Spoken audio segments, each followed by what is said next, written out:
Kuidas panna piiri töö- ja puhkeaja vahele?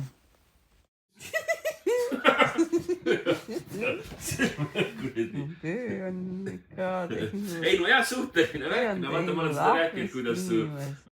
Pidin kontrollima praegult Google'ist, kas ikka tegi töö ahvist inimese. Su ema oli kogu aeg siuke vaevatud ja nagu seal raske ja oh jumal, nii raske kuradi elu, et töö ja see nii väsitab ära ja siis mul mõtleb, mis töö see nagu oli, villa kuradi vahetuses passid.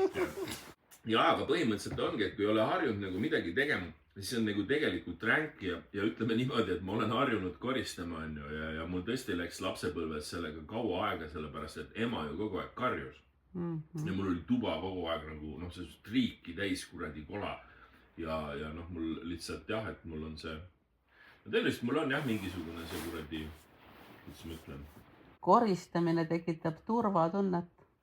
No see sõltub inimesest selles mõttes jah, et nagu koristamine kui niisugune, see läheb selleks, see on tõenäoliselt mingi, ma ei tea, kas päris, aga ma pakun mingi autistlik kaldus. Mina ei korista ju ka mitte midagi, ja tunnen, et umbes võiks olla turvatunnet. Osadel inimestele sobib, see on see süstematiseerimine, katalogiseerimine, selles mõttes nagu, et sa tahad nagu kõike oma käe järgi. Aga see ongi, et nagu teatud maalt võib see juhtuda ju, et see on hoopis, Häire.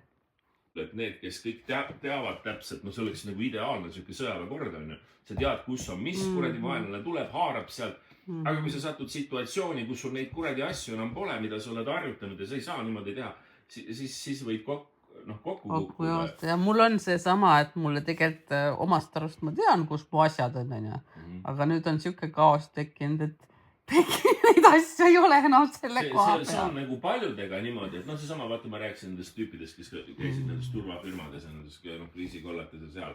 Et ongi, et sa oled harjunud sellega hommikul see kell äratus, sööd, trenn, põmm, kõik käib, on ju. Ja siis... No vaata, see on see, et on päeva rutiinist tuleb turvatunne. Vaata, sul tuleb see niimoodi, et sa tahad, et see käiks nagu ei kindla selle rütmiga. Kogu aeg sõidad sinna sisse.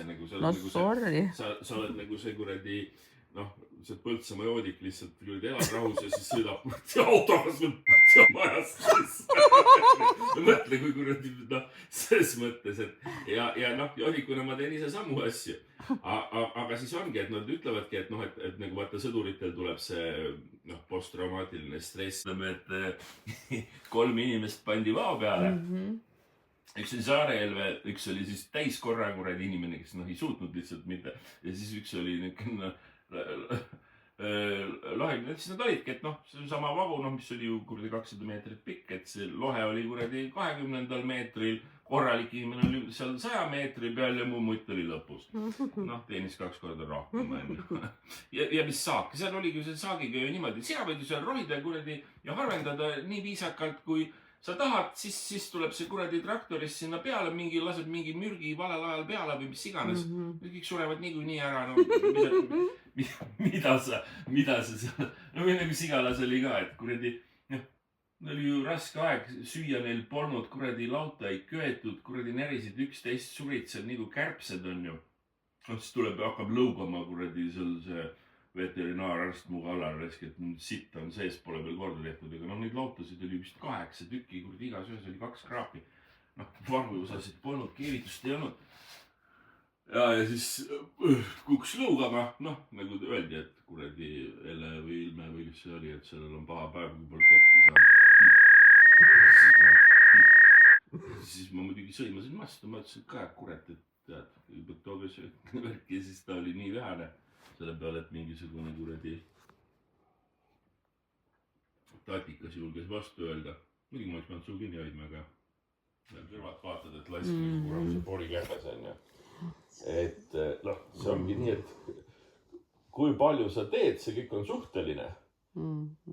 Teise jaoks on see võib-olla nagu hirmus pingutus.